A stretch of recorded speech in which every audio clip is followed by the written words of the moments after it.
welcome everybody. This is my first video that we're going to do for our Chen Taiji Atlanta community, and it's going to be kind of a video that's going to be a free stream of consciousness. I'm just going to be teaching and reviewing and discussing things that come to mind. There's going to be a basic theme, and today's content is about standing posture, Zan Chuang, standing exercise.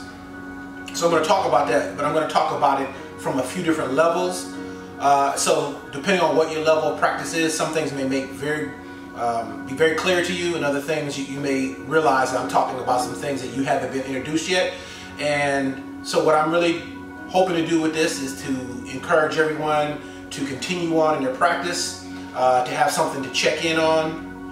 Hopefully, as I progress, those who get this in your email, you can send me feedback, comments, and we can determine how to grow this and use it to answer questions and to help everyone develop their practice. So I'm going to go right into, for those who have no background, there's a very basic exercise in Tai Chi that is a standing post. And if you think of a post and you think of your spine, then the idea of the post is that it has proper alignment. Okay? So this exercise helps to develop your awareness of your body, primarily your awareness of your posture. Now, there are many layers to the exercise, but from the beginning, it's a place to start to help you become mindful of your body. So like I said, it's going to be a free stream of consciousness. So I'm going to shift off some other things that come to my mind while I'm talking, but I'm always trying to get back to instruction on that. So for another level, you're not only aware of your body, but you start to become aware of your mind. So the practice helps you develop body awareness, and then as you progress and you become more aware of your body, you start to direct your mind to different parts of your body. But the first thing, as in the post, is the alignment of your spine. So structurally, what we're trying to do is keep our shoulders in alignment with our hips. We don't want to be tilted forward from the waist or tilted back too far. So we very slightly lengthen the tailbone. In other words, I'm just slightly elongating my low spine. We don't want to have an exaggerated tilt forward, and we don't want to have the behind where we're pushing it out and we're leaning forward. So we're looking for this middle place in our balance. So from here, we're going to bend our knees, and when you bend the knees, just try to let go of the tension in the legs and relax downward. That's going to be a key thing in Tai Chi, period, especially in Chen style, and in our practice is letting the body sink downward. So we do that by taking the slack out of the knee, so to speak. The legs aren't locked straight, they bend, and we settle down into our heels. Now I said heels because I want you to direct your weight towards the back, but there's going to be a counter reaction. You're going to grab the ground with your toes so that you're not shifting over your heels like you're losing your balance, but you're not necessarily rocking forward so your weight is sitting on your knees.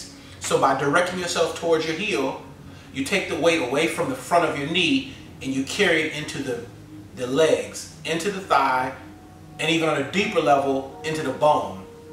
So you think about in Western exercise, we talk about weight-bearing exercise and how it builds bone density. Tai Chi is a weight-bearing exercise. Okay, we're going to bear the weight specifically though in our thighs, through our glutes, and we don't want to be hanging forward on our knees, making our knees work too hard.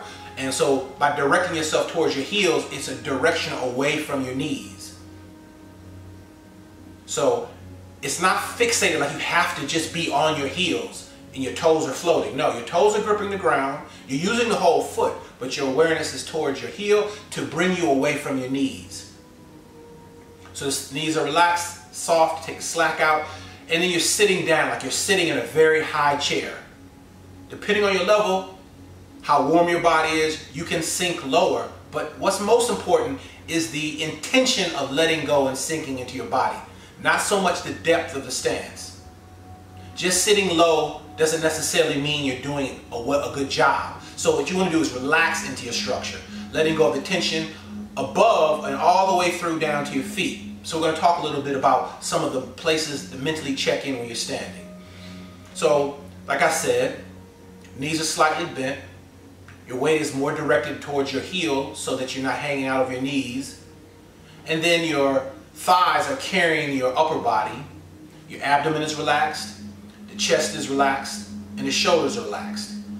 When I say relaxed, the idea here is to release the unnecessary need to hold them in place. Let them sink as if gravity is pulling your body down into your legs, down into your feet, and actually into the floor.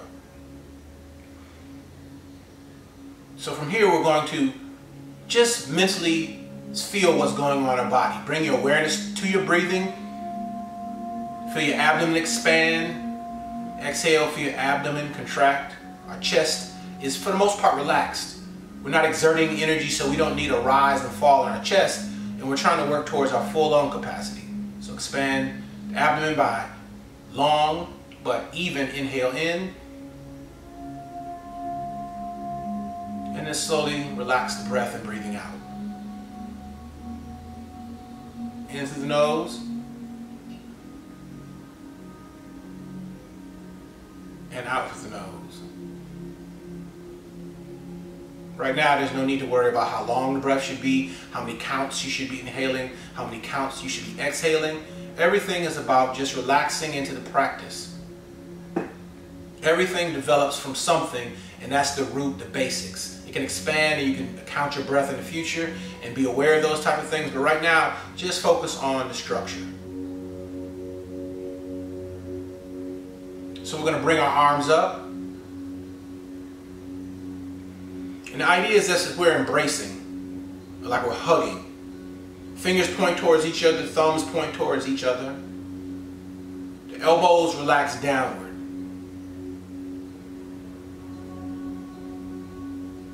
We kind of have our, from a side view, there should be kind of a roundness in your chest, like it's concave, and your back is slightly convex. And the shoulders are relaxed, releasing tension downward, letting everything settle into the structure. And again, focusing on the breathing, relaxing into the body, letting everything continually just settle in. Expand the abdomen.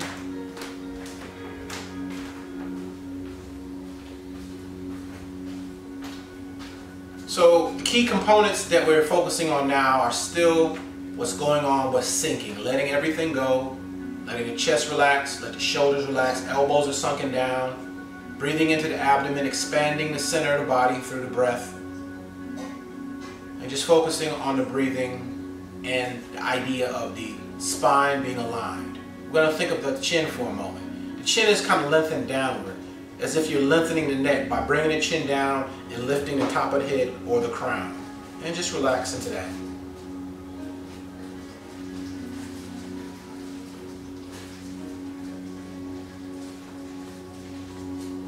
There's some other components that different teachers have different ideas about. I don't focus on them heavily, but you can take your tongue and touch it to the roof of your mouth. And an advanced perspective, there is a idea from Chinese medicine that the tongue connects the governor and the conception vessel. These are two major meridians that run around your body.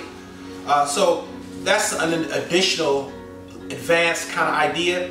What's most important though is not the Chinese medical concept to be thinking about. It's really about just relaxing your body and settling into your structure.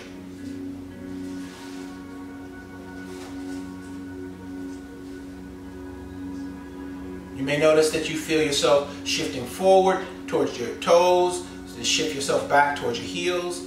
Again, spine is slightly lengthened by tucking the pelvis, the knees are bent, shoulders relaxed, elbows are sunken. The awareness is on even breath, in and then exhaling. Chest is relaxed, shoulders are down. And just stand for a moment and focus on these details. You may find that you start to get tense in certain areas. Try to mentally relax those areas. Let tension go. Try to hold the alignments while at the same time letting go of any unnecessary muscular tension. And just follow the breath and relax. In our beginning groups, we generally hold this for about 5 minutes. So I suggest that you work up to that in minute increments or even if smaller, 30-second increments to 60-second increments, depending on your condition. But if you've been practicing for a while, a good marker is about 5 minutes. Now we're not going to hold this for 5 minutes, but what we're going to do is move on to some other things that are built off of this.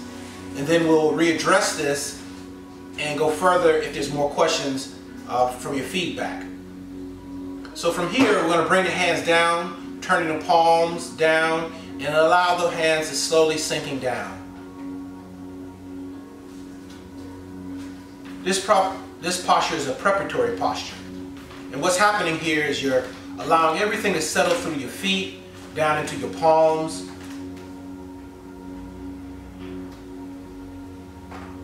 And you should be training your awareness. Again, the posture is still upright. All the things that we did earlier to start are still in play here.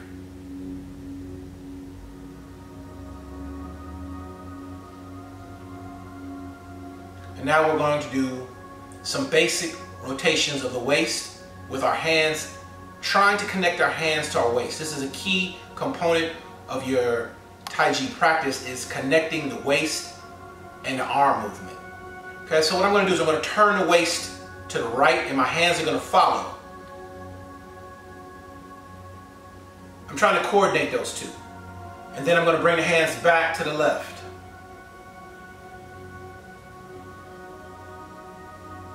Right.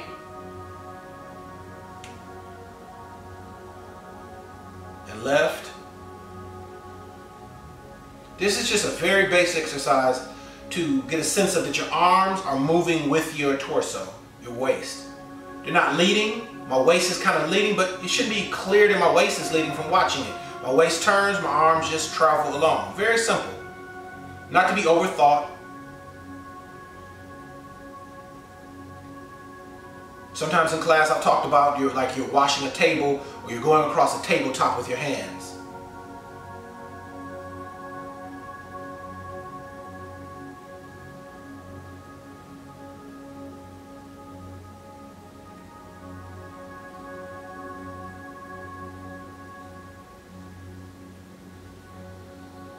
And back to center.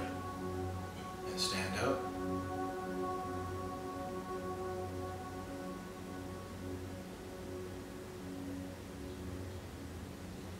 So from this basic exercise, we've developed an awareness of our standing. And that's a key element because the standing is built into the practice. All of the form are built upon postures that are interlinked and connected, but they're all essentially standing postures that are linked together with transitions and movement. So throughout the whole practice, you're actually training this standing position, but it's within various directions, shifts of body weight to one side of the body, various hand positions, but you're still focusing on training the standing. So this key component that you're doing in the standing post is carried out throughout the form. There's very few places in the form that have a different deviation with the center line and the spine. Okay, so you may be wider stance, you may have a deeper stance, you may have a hand positions that the hands are in opposing directions, but the spine is going to be aligned and the shoulders and hips are generally going to maintain a relationship to each other that helps correct and maintain proper posture. So that's the key component of standing exercise.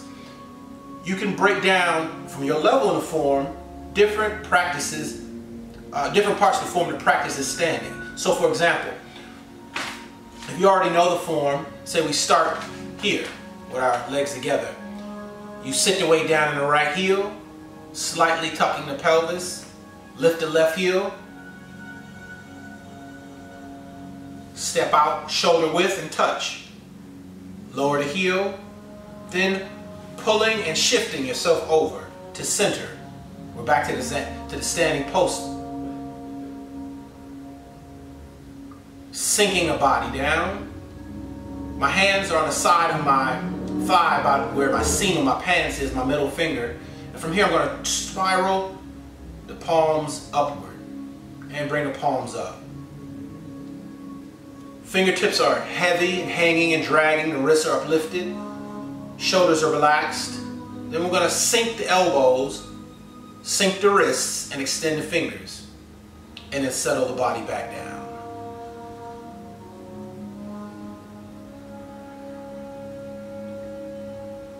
Again, down all the way to the sides of the leg, hand by the seam of where your pants would be. Turn the palms facing inward so that the back of your hands are facing outward. Relax the body down, fingertips heavy. Sink the elbows, sink the wrists, extend the fingers. Heavy arms relax down.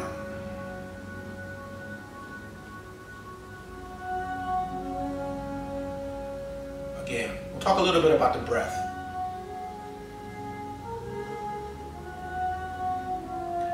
There's no necessarily right or wrong way to coordinate the breathing. Right now at this level, it's just about breathing evenly and relaxing the body. As you expand on your practice, you'll see that when you're expressing power or doing certain movements, there is a better way to breathe and a correct way to exhale or use the breath to generate force. But here, this is not an issue. So we're going to just talk about it from a natural way. We're going to turn and bring the palms up, inhaling. Sink the elbows, sink the wrists, exhale. Inhale and exhale.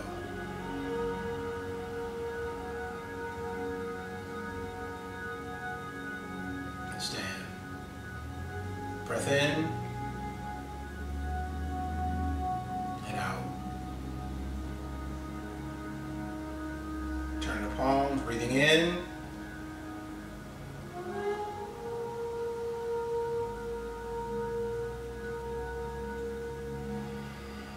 Exhale. Breath in. Exhale.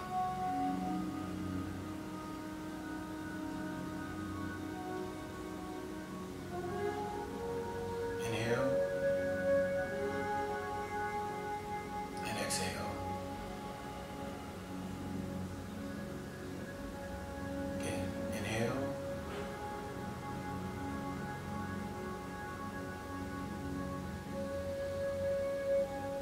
Exhale. Sinking the body. Same things from earlier. Its pelvis is slightly tucked under, shoulders are relaxed, breath is expanded. Inhale. Exhale.